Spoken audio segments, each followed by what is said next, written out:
Assalamualaikum warahmatullahi wabarakatuh. Creative People, jumpa lagi kita dalam program rutin kita podcast yang tayang setiap Senin di YouTube.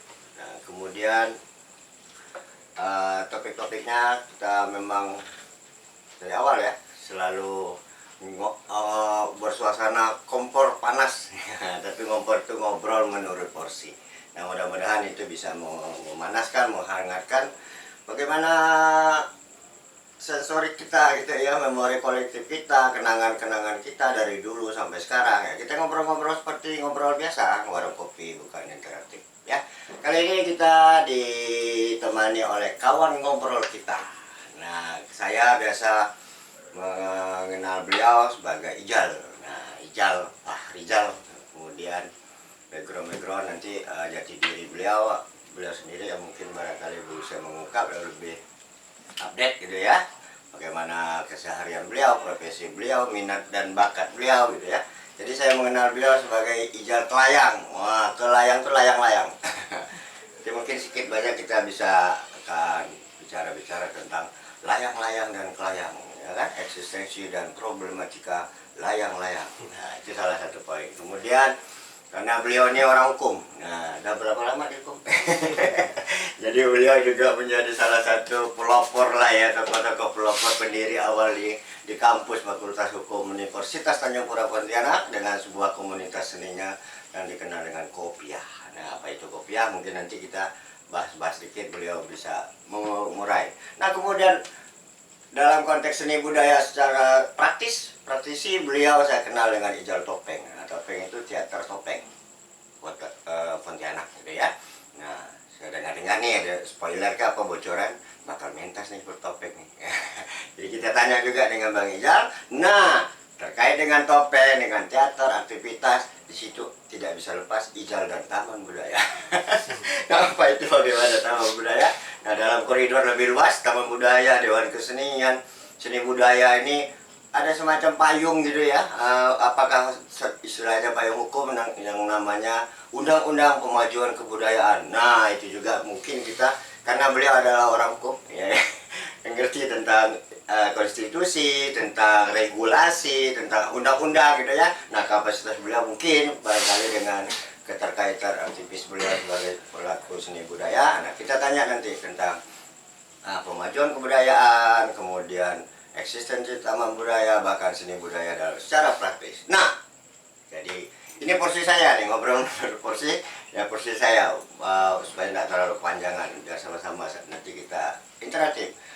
Assalamualaikum warahmatullahi wabarakatuh. Salam Bang Don. Ya, kita jumpa langsung saja.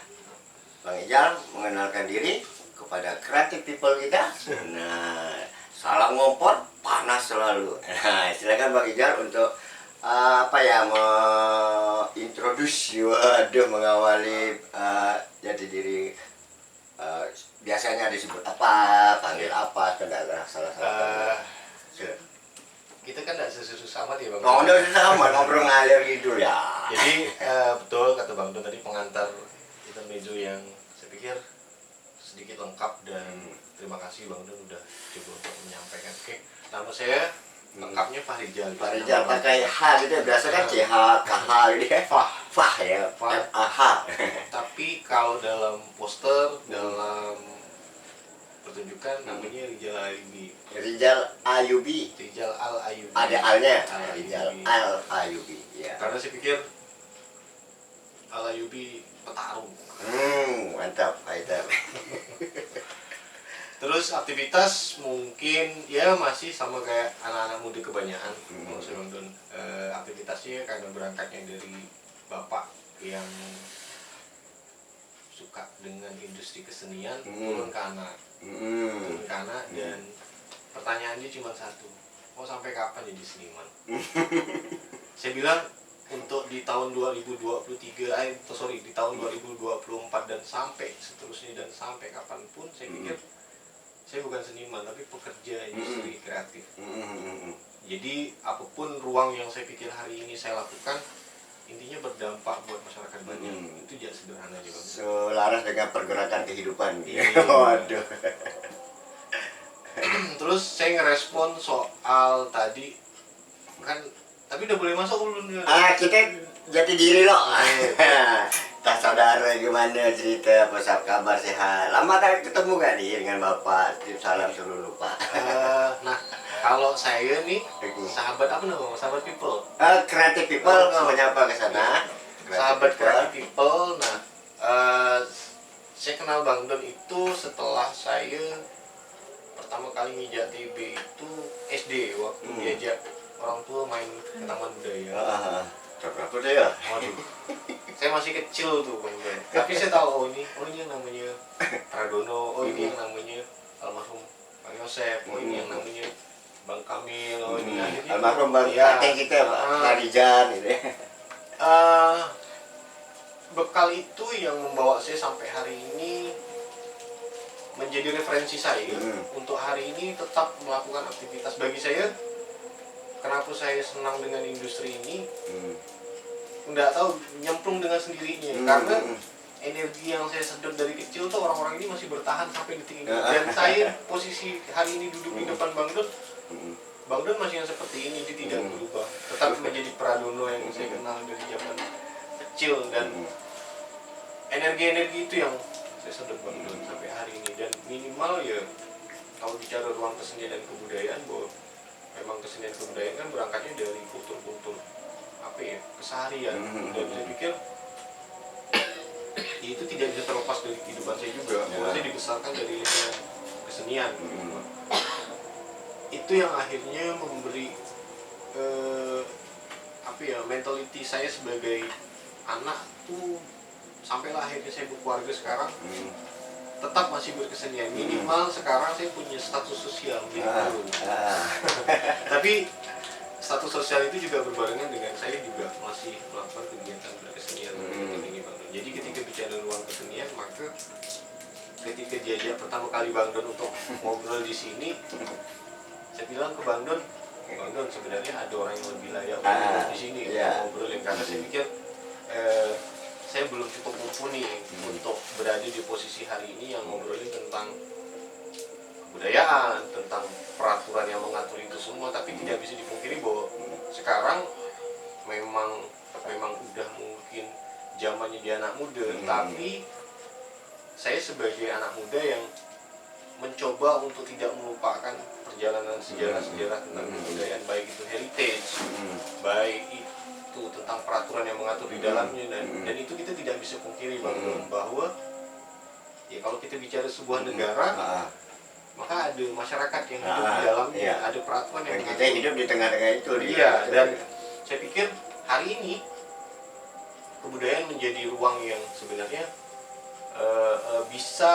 kita bisa kok hidup dari situ, asal itu tadi kita bisa memanage waktu yang baik, kita bisa memanage pribadi kita sendiri, dan menjaga hubungan dengan orang-orang banyak. Sebenarnya itu saya tidak kasih poin, karena kalau memberikan poin 1, 2, dan 3 maka itu lebih spesifik, tidak general. Kalau persempit malah ya. Iya, kalau saya sih mikirnya supaya lebih luas, ya itu tadi, bahwa sampai detik ini saya juga masih melakukan kegiatan-kegiatan sifatnya kerja budaya, kerja kesenian dengan teman-teman yang hari ini pun saya masih juga nimbrung dengan teman-teman kesenian teater, rupa, dan kawan-kawan yang lain. Karena saya pikir apa sih yang bisa diharapkan lagi dari sebuah anak muda seperti saya kalau bukan menjaga kebudayaannya. Itu aja sederhananya. Itu apa ya, bukan apakah terserah orang bilang peran yang coba kita ambil, peran yang terpaksa kita geluti, dan menjadi tanggung jawab moral lah minimal gitu ya. Kalau bicara ruang terminologinya, maksudnya bukan, ketika bicara ruang terminologi, maka kita bicara tentang riset penelitian yang dan akademis. Ya, metodologinya bakal turun ke bawah tuh dengan poin-poin yang itu tadi, peraturannya bakal juga. Iya, karena kita nggak bisa menutup mata bahwa Kalimantan Barat kultur budayanya banyak, hasanah-hasanahnya banyak, tapi itu belum, kalau saya hari ini saya perperan, itu belum bisa dikelola dengan baik. Manajemen lagi kan? Iya, itu sebenarnya. Ya, Creative people, demikian tadi pengantar siapa sih sebenarnya Fahrizal atau Rizal Al Ayubi atau Ijal gitu ya. Nah, sedikit banyak kita sudah tidak terlalu asing ya, tidak berjarak lah. Kita coba yang egaliter lah, tidak usah yang feudalistik ya, hubungan atas bawah, senior junior. Walaupun beliau menyebutkan tadi ada saya lebih dulu dan sebagainya, itu bukan soal senior junior dalam pengertian kelas-kelas, hanya siapa dulu saja gitu ya. Nah, persoalan kualitas ya tetap balik lagi, tidak ada senior junior. Nah baik, tadi kita sudah sedikitlah awal-awal bagaimana moga-moga kreatif people bisa lah memahami dan tidak ada kesimpulan. Saya tidak mendirect mengarahkan. Nah, kita tadi sudah di awal sebagai prolog saya, beliau juga termasuk aktivis ya, praktisi. Kemudian dengan pemahaman sampai dari awal sampai hari ini beliau mungkin masih memiliki memori-memori yang tak bisa dilupakan, bahkan dinamika yang terkait dengan layang-layang, dengan kelayang dari dulu sampai hari ini mungkin beliau bisa memberikan kontribusi. Karena apa? Ada urgensi kita bicarakan layang-layang, karena kata orang Melayu ini tegal, ya, tegal sebab lantaran ya, karena layang-layang sebiji bisa ribut sekampung. Misalnya ada yang menggunakan benang dengan pengait-pengait kawat jatuh di gardu-gardu listrik dan meledak ya kan, menyebabkan ribuan bahkan sekampung bisa padam lampunya dan sebagainya. Nah pokoknya nanti rincinya barangkali bisa Bang Ijal ungkapkan. Kita segmentasi layang-layang. Kita coba apa yang bisa Ijal ungkapkan mengenai layang-layang nih, baik layang-layang tradisi, yang bisa festival, yang bisa dua dimensi, hias, yang tradisi dan sebagainya, tentang layang-layang sampai problemnya dari akibat bermain layang-layang. Oke. Kalau bicara tentang ruang layang, kite kalau dalam bahasa Inggrisnya, Kita. itu panjang loh Bang. Panjang iya, sekali. yang urgent sekali. pasti ada. Karena kalau kita tarik ke belakang lagi, nostalgianya bahwa layang-layang itu pada zaman dahulu kala, enggak sebenarnya kalau zaman-zaman ketika masih orang banyak berladang dan bertani, layang-layang itu difungsikan untuk menghalau hama burung pengganggu serangga ya. Dan itu dimainkan pertengahan tahun ketika mau panen raya tiba. Jadi dimainlah layang-layang yang namanya wow bulan. Nah itu tadi saya nak nyebut yang Melayu itu panggilan orang Sambas Pantai Utara masih wow. Nah, Semenanjung juga wow. Ketika tarik ke wilayah kota maka itu merak bulan. Merak bulan. Nah, hari ini ketika kita bicara tentang layangan, maka itu sudah diatur di dalam peraturan Perda nomor 11 tahun 2019 yang mengatur tentang layang-layang itu tidak boleh diperjualbelikan, tidak boleh dimainkan jika tidak ada berhubungan dengan kebudayaan dan kesenian. Iya, fungsinya tadi ya. Itu jelas tuh. Itu jelas ketika bicara layangan. Tapi ketika kita bicara tentang kebudayaan hari ini, maka layang-layang yang dimainkan sama kawan-kawan kayak timpak bahasanya, main kalian timpak, kalian kenyau. Iya. Kalau bagi saya sampai kapanpun itu tidak bakalan bisa hilang, itu tidak bakalan bisa hilang di kota Pontianak. Ada kultur kan? Karena kita bicara tentang kebudayaan dan itu saya pokoknya intinya setiap saya main layang dari tahun 99 tahun 2000 sampailah terakhir saya ikut di International Kite Festival di Pangandaran, tidak ada mengurangi perubahan yang signifikan, karena sebenarnya layang-layang itu bisa menjadi home industry, bisa menjadi peluang usaha untuk pemain layang-layangan itu sendiri. Kalau ada sosialisasi bahwa mana layang-layangan yang boleh dimain, mana layang-layang tidak boleh dimain, itu kita pisah dulu tuh. Satu. Yang kedua, bentuk sosialisasinya apa? Sebenarnya tanggung jawab pemerintah daerah untuk mensosialisasikan bahwa hari ini layangan yang dimain itu sangat membahayakan. Iya kan? Itu tadi spesifikasi. Iya. kawat-kawatnya. Dirazia, terus kliennya ditangkap dan dibuang, habis itu disita lah segala macam, tapi tetap ada terus tuh Bang Don. Sosialisasinya adalah bahwa sebenarnya praktek-praktek sosialisasi itu tanggung jawabnya ada di pemerintah daerah dan kami dan saya sebagai pemain layangan yang mungkin layangan hias yang Bang Don bilang 2 dimensi dan 3 dimensi itu kami sebenarnya bisa untuk mensosialisasikan bentuk layangan yang mana ini bisa dibuat, ini bisa dijual. Nah, iklim itu kan ekosistemnya sudah berlaku di pulau-pulau Jawa, Bang. Bahwa awalnya mereka juga main layangan aduan, habis modal, Bang. Layang timpa itu tidak bisa menghasilkan, tidak bisa in profit, mana di outputnya kita harus belanja kertas, beli benang, beli gelasan. Terus nggak balik lagi. Iya. Nah, sebenarnya saya berharap bahwa saya bisa sosialisasi di kelompok pemain layang-layang itu diundang misalnya. Saya bisa sosialisasi bahwa saya juga ketika bermain layang-layang lomba di luar, saya juga bawa tuh gelasan, kawat. Bahwa orang sana bingung, wah kok layang ada mengandung logam, pakai kawat itu kan. Padahal sebenarnya layang-layang tidak mengandung logam. Pakai bambu dan kertas. Ya, terajunya, tidak ada mengandung logam dan tidak ada mengandung gelasan dan segala macam itu yang cara membuatnya pakai beling, dan mereka heran. Dan layangan timpa kita tradisional kita itu termasuk besar Bang dibandingin di Jakarta. Dia dimensinya gimana diameter? Kalau layang di Jawa-Jawa itu kan kayak ibaratnya layang PT yang kecil-kecil. Kalau di luar itu layangnya kecil-kecil ke PT. Kalau kita kan besar-besar. Semeteran juga 1,5 meter. Dan dia heran kok layangnya besar-besar. Tapi ketika bicara hari ini kan ya, itu bakal habis di meja kita hari ini diskusi gitu Bang, ketika tidak ada eksekusinya. Saya berharap ketika saya berbicarakan dengan klien hari ini, siapapun orangnya, saya bisa bantah Bang. Maaf ya, maksudnya sahabat creative people. Nah, saya bisa ngebantah itu dan saya bisa buktikan apa yang saya omongkan hari ini.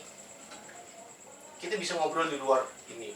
Maksudnya saya bisa kasih sampel bahwa apa yang udah pernah saya lakukan untuk layang minimal Bang, ke kawan-kawan bahwa ini ada loh klien yang bisa dijual nih. Dan membawa nama daerah. Iya Bang. Iya. Gengsi, prestise. Dari 2003 saya. Berarti sampai kita sebut 2023 sampai 2024 dan seterusnya ini bakal setiap tahun paling tidak itu tetap ada kayak festival kan? Kayak festival itu yang bergengsi, kalau bicara bergengsi dan tidak bergengsi, selagi saya masih ada biaya untuk berangkat, kita berperan. Selagi masih ada biaya untuk berangkat, saya bakal berangkat Bang Dodi. Tapi tiap tahun tetap ada tuh ya? Tiap tahun tetap ada. Itu bukti. Tiap tahun tetap ada dan minimal dari 7 kategori cabang lomba yang dilombakan, Kalbar itu dapat perak Bang Dodi. Ada beberapa kategori layangan yang layangan itu pun bukan home industri tapi udah perusahaan, misalnya kayak parasut yang tidak menggunakan bahan kertas, tapi udah kayak minyak kata orang kan. Oke, saya tarik dulu ke belakangnya sebelum dijawab. Nah, termasuk kategori tadi boleh ya pengetahuan ya. Hari ini layangan itu sebenarnya bisa diatasi. Bisa diatasi asalkan kawan-kawan pemain layangan itu diberi ruang. Meskipun kalau kata pemerintah kita sudah kasih tempatnya di Purnama, lapangan ruang terbuka, kebun-kebun ya. Itu di Purnama itu Pari Demang. Pari Demang. Nah, Pari Demang itu katanya sudah memang untuk, tapi mereka akhirnya tidak mau main di sana. Mereka main ke wilayah-wilayah kota yang boleh disebut alasan dari yang dapat mereka tidak mau main di Pari Demang dan kawasan lain yang dianjurkan pemerintah tadi. Kalau yang saya kan juga tidak sembarangan ngomong ketika Bang Don ini. Saya juga bertanya Bang Don. Kenapa sih bahasa Melayu? Kenapa sih kita tidak mau main di Pari Demang, kan udah fasilitasnya di sana. Kami yang sudah disosialisasikan bahwa kami bermain layangan di Pari Demang hanya tim kami nih. Tim lain kan masih main di sana. Artinya bentuk tanggung jawab. Keadilannya. Bentuk tanggung jawab pemerintahnya sebenarnya harus, kalau kau tangkap layangnya, kau bakar layangnya, kau ambil, itu tidak menyurutkan dia untuk tidak bakalan bermain lagi gitu Bang. Tapi kalau ditanya, Bang, kita udah kasih tempat nih di sana nih, kita udah kasih mainan di sana, ada tinggal abang-abang main dia timpa di sana. Nah sebelum menuju di situ kan ada ruang-ruang proses-proses diskusi yang saya bisa masuk tuh, asal diberi ruang. Kita janganlah bicara yang jauh-jauh dulu. Saya ketika bermain layangan hari ini, memang misinya adalah ketika saya berangkat ke nasional, saya mensosialisasikan bentuk-bentuk layangan secara teknis. Oh ini layangan tradisional Kalimantan Barat, ini layangan yang pada waktu kalau di abad-abad dia tahun beberapa ladang gitu ya. Itu memang untuk mengusir hama dan segala macamnya. Ini layangan timpa, ini layangan adu. Yang kalau saya hari ini tuh saya bilang ke layangan timpa tidak ada faedahnya sih. Benar. Bukan karena begitu putus kena listrik meredup gitu. Lebih tidak ada faedahnya. Saya per-peran ayo kalau ada yang mau berdebat sama saya tentang kelayang. Tapi lebih banyak mudaratnya. Karena akibatnya tadi merugikan tadi. Nah mudah-mudahan dengan adanya apa ini kompor ini kawan-kawan pemain layangan-layangan tuh bisa ngelihat, bisa hubungin saya atau hubungin Bang Don, kita bisa ngobrol gimana cara buat sebuah layangan bisa menjadi home industry. Ya. Misalnya kalau layang yang kita lihat di burung atau panda yang jual di tepi-tepi jalan. Nah kalau makanya kalau bicara itu bakal lebih panjang tuh Bang Don. Padahal sebenarnya buatnya gampang. Kita tinggal beli kain panjang, itu tinggal buat apa ya kayak untuk sablonnya, jadi tinggal sablon kemudian digital printing juga ada kan, tinggal dikasih bambu itu kita jual tepi jalan yang harganya 10.000. Seperti kriang Bandung kan bentuknya juga itu 3 dimensi. 3 dimensi bisa jadi kelayang juga. Artinya hari ini perda yang dibuat itu pun tidak terlalu membuat aturan itu akhirnya menjadi baik. Oke. Nah sebelum kita berpindah lagi, kira-kira tadi yang disebutkan dalam kait festival layang-layang itu 7 kategori yang ada, sekadar pemahaman apa saja sih yang kategori-kategori? Oke. Yang pertama adalah kalau bicara tentang klasifikasi layangan, ada sebenarnya lebih dari 7 tuh Bang. Maksudnya layangan yang dilombakan di seluruh provinsi di Indonesia ketika mereka mengundang pemain layangan yang ada di daerah, dan syukurnya dia di Kalimantan tuh pemain layangan 3 dimensi, 2 dimensi ataupun layang hias itu cuma ada di Kalimantan Barat. Itu kan poin. Nah ada. Nah saya mikirnya gini, sebelum adanya forum olahraga masyarakat rekreasi, saya sudah mensosialisasikan Kalimantan Barat keluar. Saya sudah bawa nama layangan itu sudah keluar. Baik dalam forum itu kan ada olahraga kayak skateboard dan segala macam. Nah saya termasuk di layangan.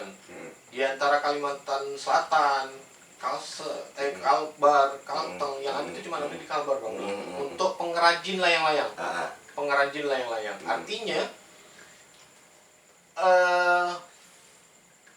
dari fase kategori yang 7 diperlombakan ya. Palingan kami Kalbar hanya bisa mengikut 4.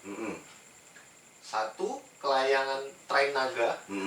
Sayangnya saya tidak bawa sampelnya ke sini. Bahan parasut tuh. Ya, tapi bisa lihat di media sosialnya kami ada. Nanti kita sosialisasikan. Train naga yang itu panjangnya bisa sampai 100 meter. Terus Rokaku Challenge. Rokaku Challenge tuh ya, betul Bang Don. Rokaku itu layangan tradisional Jepang. Style Jepang dong. Iya. Terus ada layangan 2 dimensi. Layangan 2 dimensi itu sama kayak dengan lukisan yang kita hanya bisa melihat dari bentuk depan. Iya. Flat gitu ya. Iya flat. Udah 3, 4 berarti kategori 3 dimensi. Yang bisa dilihat dari sudut manapun. Karena kayak patung. Jadi kalau layangan itu bentuknya kuda ya dia harus bisa naik seperti kuda. Terus berikutnya layangan balon udara yang tidak menggunakan rangka. Kenapa saya bilang tidak menggunakan rangka? Karena di luar negeri itu layangan itu modernnya karena dia tidak ada pohon bambu Bang Don. Naiknya dengan helium atau dengan dorongan angin? Angin. Ya? Jadi gas helium. Layangan balon itu dibawa oleh orang-orang Eropa. Dia lebih senang ngikut di Indonesia daripada diikut lomba di Eropa. Karena angin kali. Gini, karena kalau Cina bilang bahwa penemu atau pemain layang-layang pertama itu adalah dari Cina, saya berani bantah itu. Tapi kalau pembuat kertas pertama kali di dunia adalah Cina, betul. Tapi kalau pemain layang-layang pertama itu di dunia adalah dari Makassar, Bugis. Pakai daun lontar. Itu namanya suku Kajung. Suku Kajung itu 8 jam dari Makassar. Yang buat kapal-kapal pinisi. Jadi dia main layangan itu untuk nangkap ikan, Bang. Jadi pelayang bawahnya ada tali lagi itu untuk nangkap ikan. Makanya pakai daun lontar. Lainnya pakai daun. Itu yang diakui UNESCO. Tapi karena kami kalau setiap main di Makassar itu selalu dibawa tuh ke dalam goa. Di goanya itu tuh ada kayak gambar di batu. Kayak napak tilas lah ya. Di batunya tuh orang main layangan-layangan itu tuh. Artinya itu lebih tua, 1000 tahun lebih tua dibandingin 800 tahun yang lalu. Cina mengakui layangan pertama kali itu dimain sama mereka. Salah kalau mereka buat kertas pertama kali, betul. Jadi kategori balon tadi ya. Nah, balon itu kenapa disering main suka di Indonesia? Karena di Indonesia lebih variatif, lebih banyak bentuk segala macam. Karena di luar macam-macam. Nah, misalnya kita bentuk handphone atau bentuk botol minuman gitu ya. Kalau kita masih pakai bambu nih, Bang. Nah, mereka orang luar negeri udah tidak pakai bambu karena mereka tidak punya bambu. Bisa ringan kan atau apa? Iya, dia pakai karbon, Bang. Karbon ada ya. Karbon. Jadi udah pakai karbon dan segala macam. Dia lebih senang main di Indonesia. Jadi dia bisa dapat gambaran bahwa dan knockdown tuh kan bongkar pasangnya karbon tuh kan. Iya, karena kalau nggak bongkar pasang gimana dia kan pesawat bawanya kan layangan tuh bisa sampai 12 meter. Kalau kita dibandingkan knockdown tadi itu, kalau kita kan sebatang-batang, lebar-lebar butuh tempat gitu ya, bagasi gitu. 12 meter kalau dia tidak bisa dibongkar gimana mau masuk pesawat? Itu tadi. Jadi harus memang bisa bongkar pasang dan terakhir yang saya main di Pangandaran International Festival ke-19 itu sebelum Covid. Entah gimana sebelum Covid itu semuanya pada ngumpul tuh. Di Pangandaran tuh dari mana-mana pun, ngumpul. Setelah itu Covid. Nggak ada festival lagi. Gitu ya. Sampailah hari ini tuh belum ada festival lagi. Tapi menurut kebiasaan itu bakal setiap setahun atau 2 kali, setahun atau setahun 2 kali itu tetap ada lah eksistensi gitu ya. Ada. Oke, ini Creative People. Sambil minum-minum dulu ya. Creative People, demikian tadi kita seputar layang-layang, tapi ada benang merah yang mesti kita pahami bersama gitu ya, bahwa bukan masyarakat pemain layang-layang khususnya tidak mau mengakui ataupun mematuhi peraturan, tapi kerjasama tadi, mulai dengan pintu sosialisasi, diskusi, dialog urun rembuknya gimana, jadi semuanya serba baik lah, pemain tetap enjoy main, masyarakat tidak was-was terhadap gangguan, karena kalau ada layang-layang yang putus, nemplok di gardu listrik dan sebagainya, pemerintah juga tidak merasa diingkari atau dilawan gitu ya, hukum-hukum negara gitu. Tapi silakanlah, Bang Ijal sendiri sudah menyediakan diri, barangkali ngompor dan kita juga bisa menyediakan diri ya sebagai forum diskusi, karena ini eksistensi layang-layang ini selama kita masih hidup, karena ini kultur gitu ya, tetap ada. Nah jadi itu. Nah baik, kita mungkin ke segmen berikutnya, kita ke ranah seni budaya. Nah silakanlah Bang Ijal ngomong apa saja tentang apa yang mesti disampaikan kepada Creative People, apa-apa yang mesti menjadi tindak lanjut setelah ngompor ini. Tidak hanya selesai di ngompor, barangkali kita bisa diskusi lanjut setelah ngompor. Nah silakan Bang Ijal, ungkapan apa saja yang menjadi kerisauan, menjadi urgensi untuk kita sosialisasikan, bahwa ini loh yang namanya berkehidupan, berkesenian, berkebudayaan dengan koridor undang-undang, regulasi dan sebagainya, supaya semua para pihak itu saling enjoy dan nyaman lah melakukan, menikmati dan beraktivitas dalam konteks seni budaya. Silakan, apa saja yang bisa Bang Ijal pahami. Nah, kalau bicara tentang kebudayaan luas nih Bang. Nah itu justru itu apa saja, jadi yang mana spesifik bagi silakan. saya agak sensitif tuh, karena meskipun saya hari ini masih berkesenian, dan kalau tarik ke belakang lagi bahwa ada orang yang lebih layak untuk duduk di hari ini di kita disclaimer, ini menurut porsi kita. Makanya pada akhirnya saya bisa menyuarakan sesuai apa yang pengen saya sampaikan. Sesuai porsi kita aja. Kalau bicara ruang kebudayaan sih sebenarnya apa ya? Kalau saya yang penting kita santun. Santun. Apapun yang kita buat itu bisa berdampak buat masyarakat banyak. Budidaya tadi ya. Ya. Kalau saya sih sederhananya dengan teman-teman yang sampai hari ini masih melakukan kegiatan pementasan, kita buat musik, kita buat apa, sederhananya itu bisa berdampak baik buat masyarakat banyak menurut. Sederhananya seperti itu dulu. Karena kalau kita bicara tentang kebudayaan hari ini di Kalimantan Barat, oke, dia berjalan, tapi berjalannya tidak meluas, hanya berjalannya di satu ruang, di satu tempat itu ya saja. Maksudnya adalah tidak ada penguatan ataupun penguatan terhadap, kalau bicara tentang kebudayaan maka ada bicara tentang ranah aturan di dalamnya. Nah, ranah-ranah ruang aturan itu yang akhirnya kita kebablasan juga, teman-teman. Maksudnya ya sebuah negara itu kan berdiri kalau ada masyarakat di dalamnya, penduduk tadi ya ada aturan yang mengatur itu semua. Nah, kebudayaan hari ini kawan-kawan saya masih berjalan dengan sendirinya. Itu masih mensosialisasikan tentang Kalimantan Barat itu di luar, di nasional. Bahwa Kalimantan seperti ini.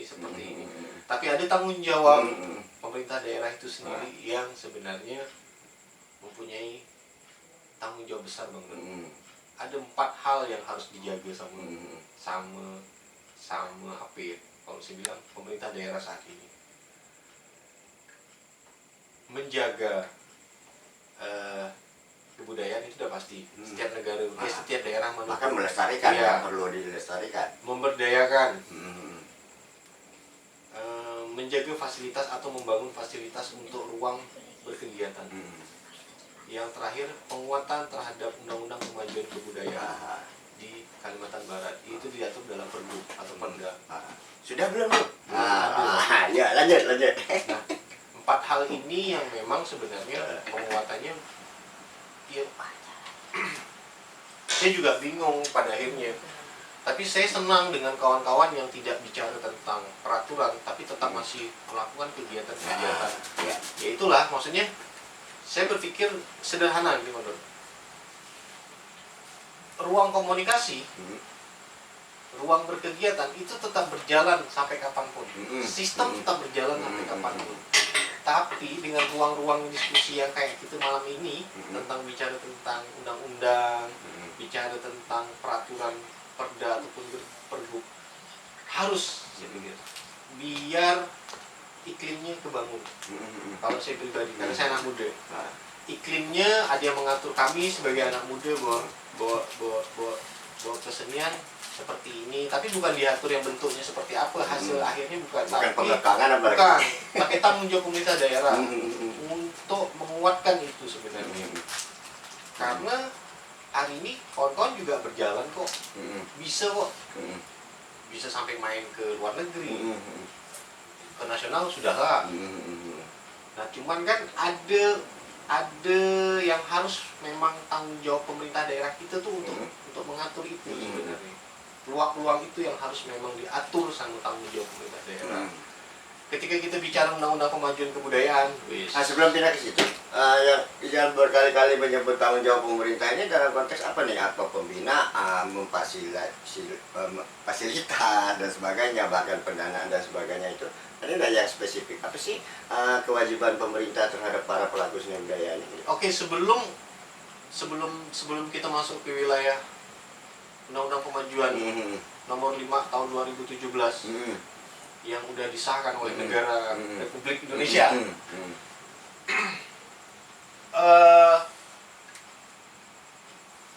itu harus dilaksanakan, sebenarnya harus dilaksanakan oleh pemerintah daerah yang ada di seluruh Indonesia. Karena ketika undang-undang itu dibuat oleh negara, maka itu harus dilaksanakan di tingkat provinsi masing-masing. Nah, kenapa saya berkuat hari ini selalu wacananya, ayo dong, pemerintah daerah kita harus buat peraturan pelaksanaannya di Kalimantan Barat. Karena dari beberapa provinsi, kalau tidak salah saya ada 4 atau 5 yang hari ini perda atau pergub untuk kemajuan kebudayaan belum dibuat. Padahal di Undang-Undang Nomor 5 Tahun 2017 tentang kemajuan kebudayaan di pasal 11 sampai pasal 17 bab 1 poin 1 itu mengatakan, saya kasih gambaran satu aja. Pemerintah daerah mempunyai tanggung jawab besar untuk membangun sebuah iklim kebudayaan atau kesenian. Itu kawan-kawan bisa browsing, bisa lihat Undang-Undang Kebudayaan Nomor 5 Tahun 2000. Pemerintah daerah mempunyai kewajiban dan tanggung jawab besar untuk membangun ekosistem kebudayaan itu sendiri di daerah. Artinya poin 1 memberdayakan seniman. Memberdayakan seniman bukan harus dikasih duit, enggak, kawan-kawan. Tapi bentuk-bentuk ikan. bentuk-bentuk respek pemerintah daerah hari ini saya pikir itu kurang. Ayo saya meskipun ketika saya ikut festival yang lain, saya tidak harus menandakan tangan kepada pemerintah daerah. Enggak, selagi bisa saya sendiri ngikut ya saya ikut sendiri. Kalau udah ongkos berangkat, pulang pergi. Alhamdulillah Bang Don. Yeah. Karena semangat tadi itu dan saya masih punya semangat untuk bawa nama kampus. Lagi-lagi kita berangkat itu tidak hanya pribadi, tapi apalagi ada prestasi bawa nama daerah. Iya.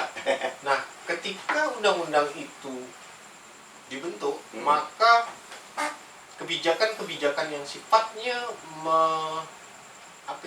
yang sifatnya tidak berpihak kepada pekerja seni, budayawan atau tokoh-tokoh seni, maka undang-undang itu tidak akan bisa terlaksana dengan baik kalau tidak populis tadi ya. Iya, makanya kalau undang-undang itu bisa dibuat ya, maka pemerintah daerah punya tanggung jawab. Ya. Ketika undang-undang itu tidak ada, dia pun Ya lepas udah. tangan. Iya. Dia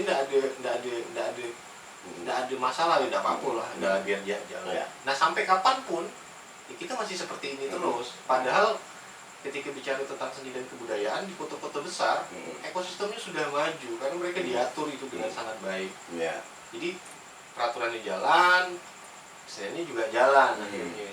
Tanpa harus kita beribut segala macam. Ini gimana nih, ini gimana? Ya udah itu udah diatur di undang-undang sebenarnya. Dan hari ini kalau saya kasih bocoran, susah loh Don. Banyak kebijakan yang sifatnya itu memotong hak-hak pekerja seni, baik itu dari sifat laku, sifat untuk menyampaikan sesuatu, kita tidak mempunyai ruang yang banyak.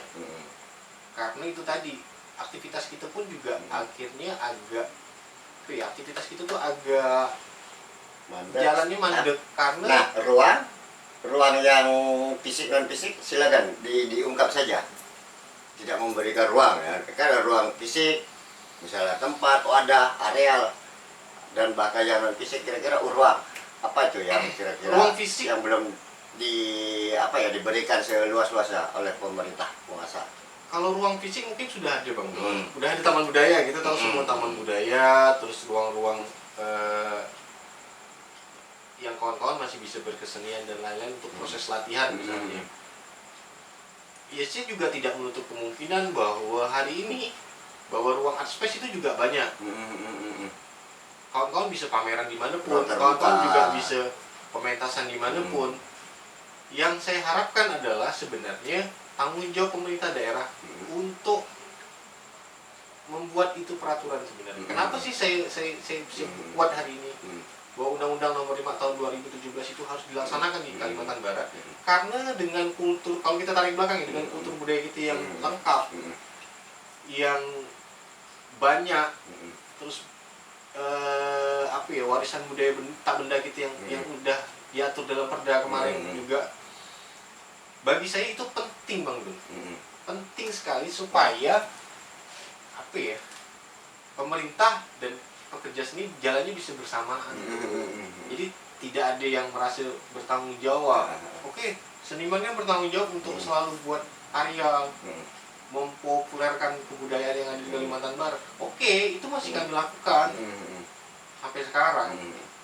Tapi tanggung jawab pemerintah daerah gitu loh. Turunan secara pasal per ayat itu kira-kira apa sih tanggung jawab pemerintah dari turunan undang-undang kebudayaan dalam bentuk pergub dan sebagainya yang diharapkan oleh pelaku seni budaya nih? Kira-kira tanggung jawab pemerintah dalam pasal ini, bab ini, ayat ini apa sih yang spesifiknya? Kalau yang saya kasih pasal 1 pasal 17 bab 1 ayat 1 itu pemerintah mempunyai tanggung jawab besar untuk melaksanakan peraturan itu di daerah. Nah, spesifiknya Artinya dia harus membuat perda atau pergub. atau pergub. Pergub ya pasti ya. Pergub, lahirlah undang-undang yang menguatkan kegiatan yang sifatnya berkebudayaan di Kalimantan Barat. Dia menjaga itu. Tanggung jawab pemerintah daerah satu, membangun fasilitas yang baik, standar lah ibaratnya. Tidak perlulah bagus-bagus, tapi minimal yang ada dijaga aja dulu. Janganlah malah digusur. Nah, kan itu kalau ada perda itu kan nggak bisa sembarangan gitu. Ya, itu. Iya kan? Terus banyak kawan-kawan yang akhirnya maaf nih ya, ketika bicara ruang lomba untuk kegiatan tingkat SD, SMP, SMA, misalnya ada program festival kegiatan seni dan olahraga tingkat SD dan SMP, gitu kan, kenapa ya gaji aku untuk juri lama ya keluar ya? Nah, ketika ada undang-undang itu, maka pemerintah daerah tidak bisa seenaknya untuk membayar lama-lama, karena itu tanggung jawab daerah itu sendiri, Bang Dul. Keringat udah kering. Ya, sebenarnya hal-hal filosofi Melayu pun saya bilang kalau hari ini ketika saya bicara tentang undang-undang nomor udahlah jal. Mungkin kalau kawan-kawan di luar sana bilangnya udahlah jal, apa yang kau bicarakan sih? Itu menamput.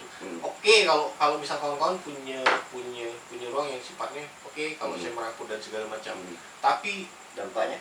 Tapi kalau hari ini ketika saya bilang bahwa daerah itu udah cukup mumpuni, Bang. Itu punya orang-orang yang hebat. Banyak gitu anak-anak muda yang hebat-hebat sebenarnya. Itu tadi berjalannya itu sendiri-sendiri tanpa dikelola dengan baik. Lagi-lagi bawa nama baik daerah. Gitu, Bang. Gimana apresiasinya dalam bentuk ya fasilitasi lah.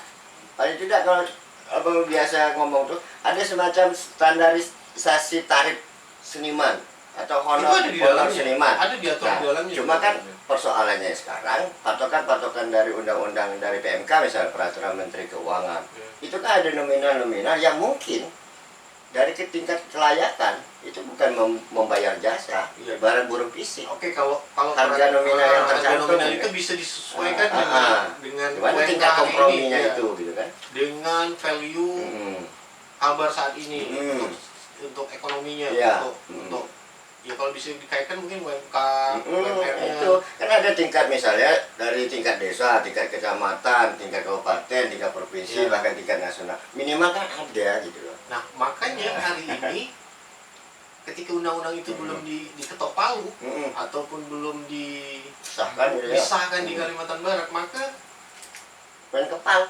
Kita masih berkutat di situ, Bang. Makasih ya. Hari ini tuh kita masih bicara tentang hal-hal yang mendasar, padahal di luar sana orang sudah bicaranya tentang berkembang. Kesannya klise kalau kita ngomong itu kan.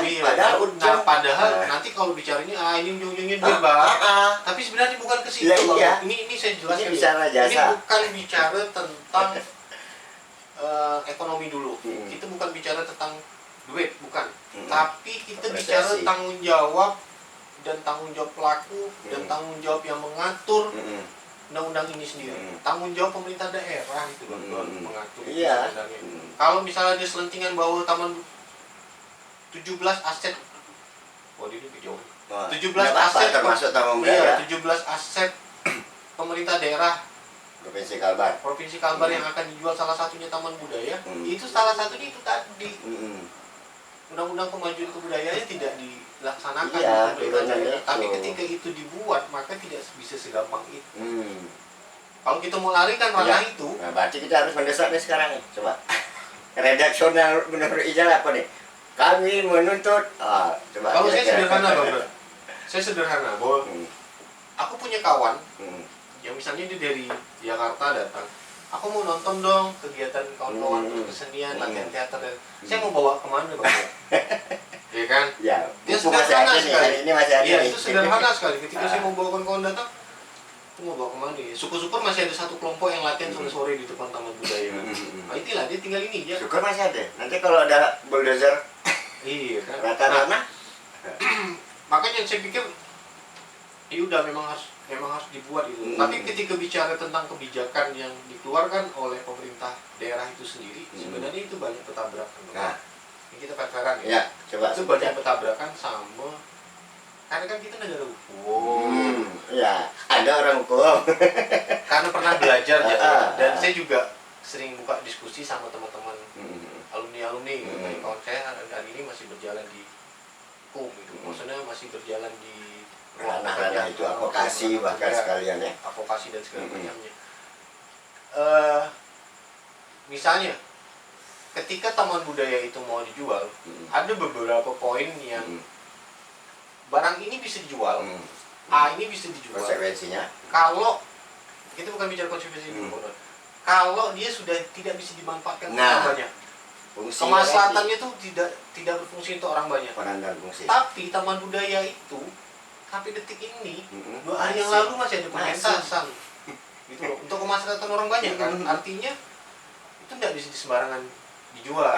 Kalaupun dia mau menjual, dia harus mengundang stakeholder, baik pelaku itu seni budayanya. Legislatif.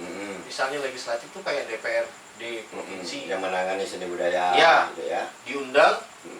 Kalau bicara di ruang kebudayaan, tokoh-tokoh budaya, seniman-seniman diundang. Dia harus bisa menjabarkan tuh. Kalau untuk kebijakan pemerintah saat ini ya, dia harus bisa menjabarkan itu. Tapi ketika itu dipost ke media sosial bahwa itu termasuk 17 aset, ya, 17 aset daerah yang akan dijual karena tidak berfungsi dengan baik. Tidak ada ruang diskusi. Dia menyalahi Undang-Undang Nomor 30 tahun 2004, Undang-Undang Diskresi. Itu kawan-kawan bisa hal-hal darurat ya. Diskresi itu penyalahgunaan kebijakan dan wewenang pemerintah daerah, terutama gubernur atau wali kota. Nah, paham nggak? Nah, ketika dia mau, kan bakal kaitannya tuh Bang Dor. Iya. Ketika dia mau menjual gedung, apakah itu sudah poin-poinnya sudah dilengkapi secara ya, persyaratan ya. Kan? Itu tadi. Nah, kalau dia tidak mensosialisasikan itu, maka dia bisa kena Undang-Undang Nomor 30 tahun 2004, Undang-Undang Diskresi. Itu bisa baca sebenarnya.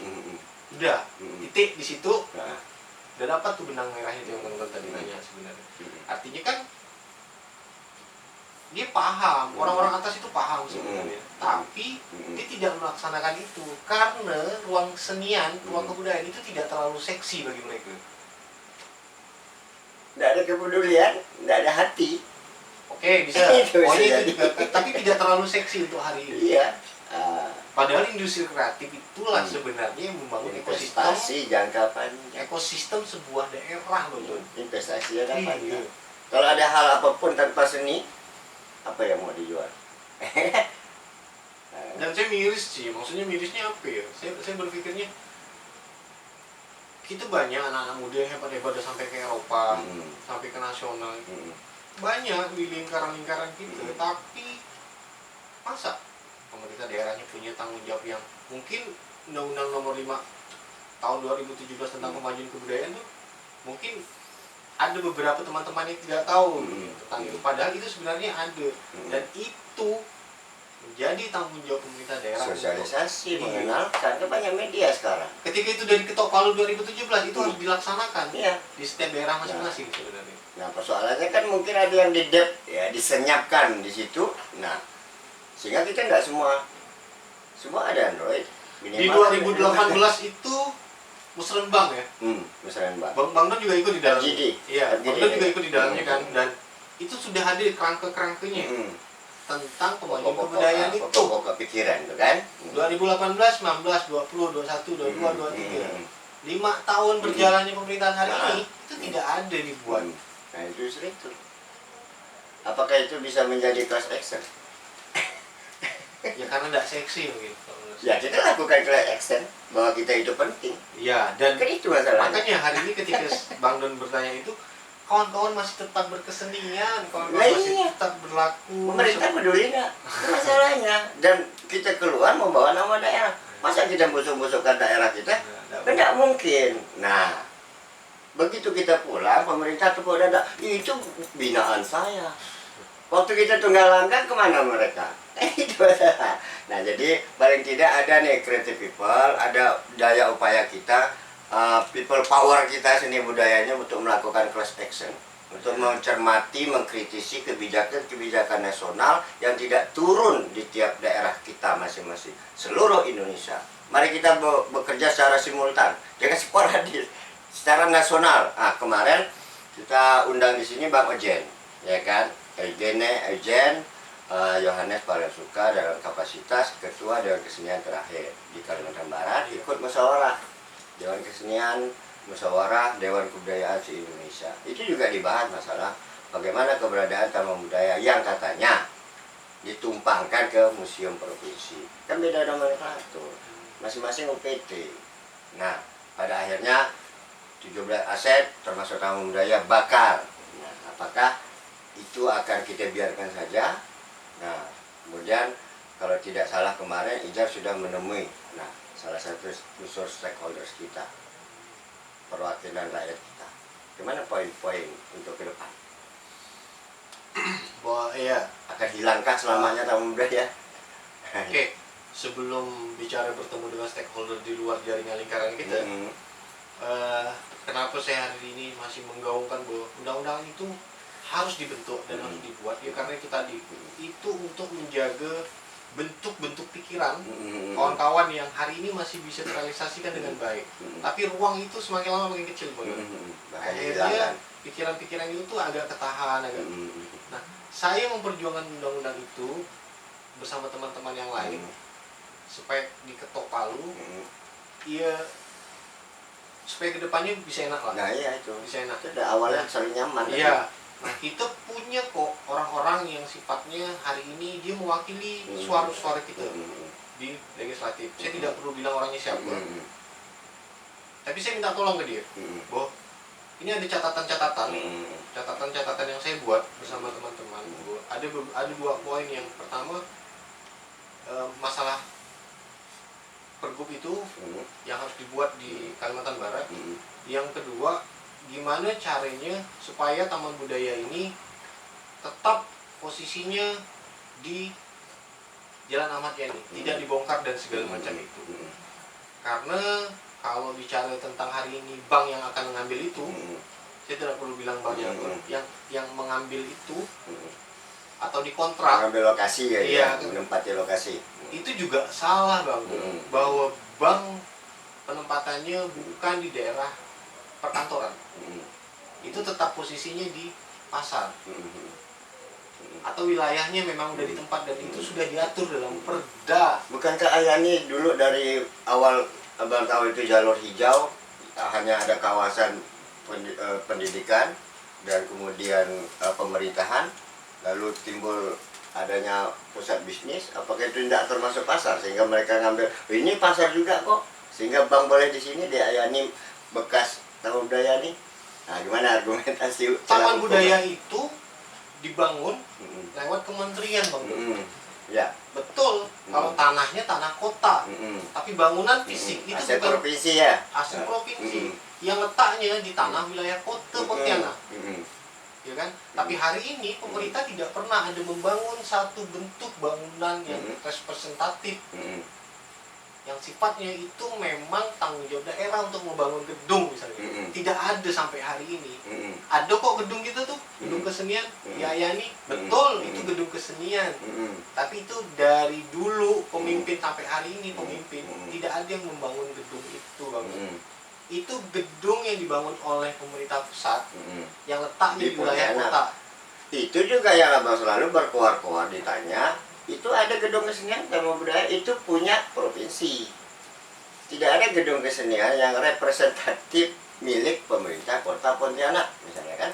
Nah itu mungkin barangkali kita bisa stressing lah. Tinggal bagaimana tingkat eksekusi, akan ada pergub yang melindungi bahwa peran dan fungsi taman budaya bagi pelaku seni budaya masih eksis sampai hari ini dan tidak ada alasan yang sangat prinsip untuk menggusur lokasi sehingga para pelaku seni budaya di Kalimantan Barat khususnya di Pontianak ini kehilangan tempat. Ya. Nah itu. Makanya saya bilang kalau kita tarik setengah jam yang lalu kita ngobrol bahwa memang ruang kreativitas tidak bisa dikungkung dengan bentuk Fisik gitu ya, iya, dimanapun bentuk, bisa. dimanapun bisa sebenarnya. Tapi kan alangkah baiknya ketika pemerintah daerah juga mempunyai tanggung jawab yang sama untuk memajukan kebudayaan itu sendiri, bukan Iya. hanya sekedar apa ya? Lip service. Oke. Hanya manis di atas Ya, kertas. kita hanya menjalankan program bla bla bla, selesai. bukan kewajiban. Tahun nanti tahun depan buka lagi bukunya. Tapi tidak esensial. Iya. Nah itu. Maksudnya itu, ayo dong. Kota yang maju tuh dia bisa menjaga ekosistem kesenian yang baik. Kemarin dengan Om Jen beberapa kali di tempat lain pun bahwa kita masih percaya tidak ada bangsa yang runtuh, ya, negara yang runtuh karena mempertahankan peradaban dan seni budayanya. Itu tadi. Ya kecuali dia akan runtuh kalau ada peradaban dan sejarah yang baru. Nah, ya, tapi tidak meruntuhkan dalam pengertian sebagai identitas, Ya, sebagai identitasnya tidak mungkin. moral bangsa, ya kan? Tuh. Tapi lama-lama bisa itu terkikis Bang Don kalau ada sejarah dan sejarah Rejim dan peradaban. otoritarian. Ya. Ya, makanya pada akhirnya bahwa perihal itulah yang akhirnya saya dan beberapa teman-teman kejar terus Bang Don. Ketika pergub itu ketok palu, kita lihat nanti dampaknya seperti apa. Nah, Kalau hari ini kawan-kawan bilang percuma jalan-jalan, capek apa? Capek Bang. Ya saya bilang saya capek tidak apa-apa, tapi apa yang saya lakukan itu bisa buat anak saya nanti minimal. Nah, justru itu kita berbuat hari ini bukan untuk hari ini dan bukan hanya untuk kita. Si budaya investasi jangka panjang yang kita buat hari ini mungkin dampaknya bahkan 50-100 tahun ke depan. Kita tidak memetik hasilnya barangkali tidak sempat, tapi kan harus dimulai. Itu masalahnya. Di Undang-Undang Pemajuan Nomor 5 tahun 2017 itu sangat-sangat lengkap Bang. Itu pun juga dulu Visioner. iya, kerangkanya juga dibuat sama tokoh-tokoh budaya nasional yang mereka Kapasitas lah ya, ya. bentuk instrumennya, komponen poin-poin pasalnya itu juga menyesuaikan hari ini, kesenian hari ini, kebudayaan hari ini. Nah, ketika itu diterapkan di Kalimantan Barat, maka itu bakal coba untuk dikerangka ulang dengan menyesuaikan adat istiadat kondisi hari ini, diundanglah. Itu bakal lebih oke sebenarnya, lebih Iya. seksi. Nah ini yang kita tunggu dari dulu. Sebelum Ijan, Abang dan kawan juga udah berkira-kira ini. Bahkan ya, tadi kita bukan bicara soal uangnya gitu kan, tapi bagaimana apresiasi pekerja seni, misalnya honor seniman, baik mulai dari sebagai narasumber, fasilitator, mentor dalam pembinaan pelatihan, bahkan duduk di meja juri, bahkan nampil. Ya kan? Yang sifatnya kedinasan ya. Kan harus ada standarisasi itu. Minimalnya apa? Layaknya. Ini kan kalau kita misalnya kita habis manggung baca puisi ya, hampir-hampir tidak dipandang tuh. Ya, itu masalahnya. Makasih ya. Nggak ada standarnya. Itu. Nah. Oke, creative people.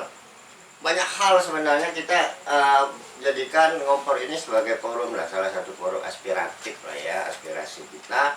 Bagaimana kita menjadi barisan ya, gerbong-gerbong garda terdepan untuk mengawal undang-undang pemajuan kebudayaan, mengawal regulasi yang sudah dibuat oleh pemerintah kota, kabupaten, kalbar, dan provinsi seluruh Indonesia.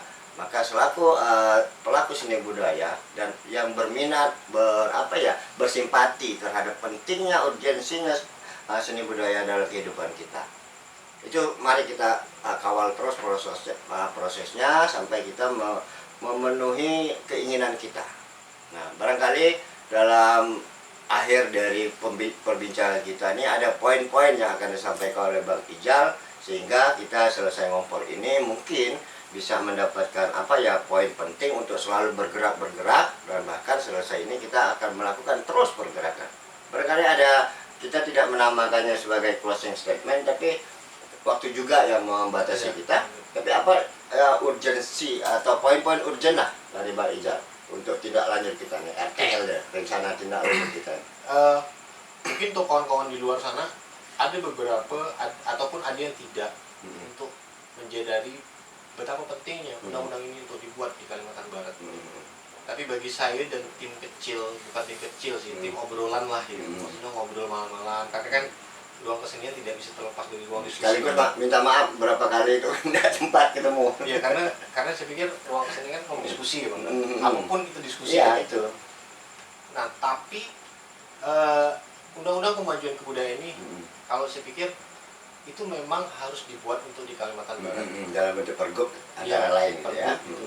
Yang itulah yang bakal menguatkan kita pekerja seni untuk, meskipun ya hari ini ketika tidak ada pergub kita tetap masih bisa pentas, kita masih bisa pameran, kita masih bisa melakukan kegiatan aktivitas Karena kesenian. seniman kan tidak berangkat dari SK pengangkatan dan SK pensiun. Tapi ketika bicara sebuah Pergerakan bersama, ya kemaslahatan umum gitu ya. karena saya sebagai warga negara yang saya juga menuntut dong Iya, ada aturan hak. aturan ataupun yang sifatnya itu mengatur kami, meskipun kami tidak perlu diatur. Saya orang-orang pemakan. Iya, kita yang merdeka, rebel ya ini.